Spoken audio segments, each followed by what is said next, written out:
Abisori Sodri wa Yasir Leandri wa Huludata Minis Hadi yang Kokoli. Yang terhormat Bapak Kapolres Tabes Palembang, yang saya hormati Ibu Kapolres Tabes Palembang, para kabak, kasat, kasih, para kapolsek, perwira, rekan-rekan ASN, bintara sekalian yang saya cintai dan saya banggakan. Assalamualaikum warahmatullahi wabarakatuh. Selamat pagi. Luar biasa, oke, tepuk tangan dulu. Ya, terima kasih kepada Bapak Kapolres atas kesempatan yang diberikan kepada kami, khususnya saya dari Yurkes Polres Tabes Palembang. Rekan-rekan yang saya cintai dan saya banggakan, izinkan di sini saya meminta waktu sebentar.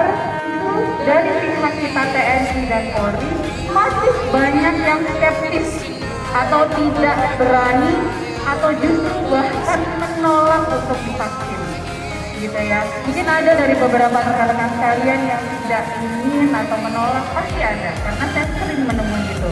Ketika dia berobat, kemudian dia bilang, "Dok, saya takut divaksin." Karena kenapa? Terlalu banyak hoax di luar sana yang beredar. Setelah vaksin, ada apa Pak?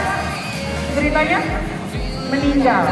Setelah vaksin, justru sakit dan segala macam. Baik, Bapak-bapak dan Ibu-ibu, rekan-rekan sekalian, mohon izin, kita sama-sama tahu vaksin itu orang divaksin. Dalam dunia kedokteran, ada yang disebut dengan CP atau kejadian ikutan pasca imunisasi. Nah, hal-hal itu rekan-rekan sekalian, insya Allah dari pihak medis sudah ada penanganan khusus dan cara yang akan kami lakukan ketika didapatkan efek samping setelah mendapatkan vaksin. Rekan-rekan sudah tahu apa itu vaksin? Sudah? Vaksin sendiri rekan-rekan sebetulnya adalah yang sudah dilemahkan. Kalau kita mendengar kata-kata dilemahkan, harusnya dalam hati kita sudah bisa bilang bahwa oh, sudah dilemahkan. Berarti dia inactivated atau dia tidak aktif ketika masuk ke dalam tubuh. Secara tidak langsung, dia tidak berbahaya untuk tubuh kita. Sepakat ya?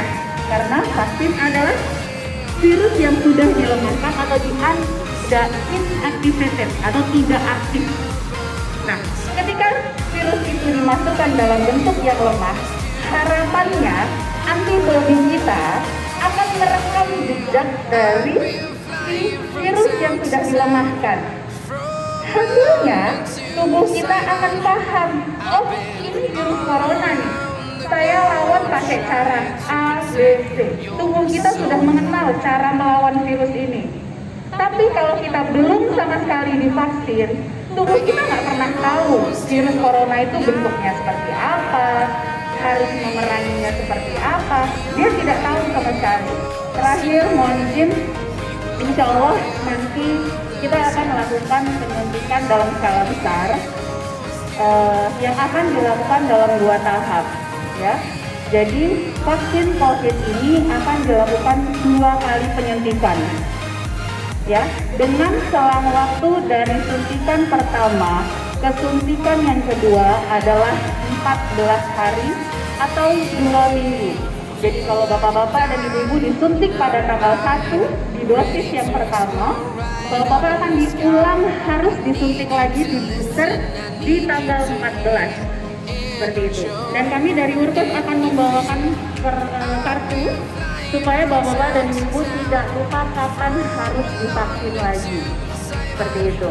Dan nanti minta tolong pada saat pelaksanaan vaksin di bawah program pemerintah ini sehingga Indonesia khususnya Polres Tabes Palembang bisa terhindar dari virus COVID-19. Saya kira cukup sekian, kurang dan lebihnya mohon dimaafkan. Saya akhiri dengan ucapan wabillahi taufiq wal hidayah. Wassalamualaikum warahmatullahi wabarakatuh.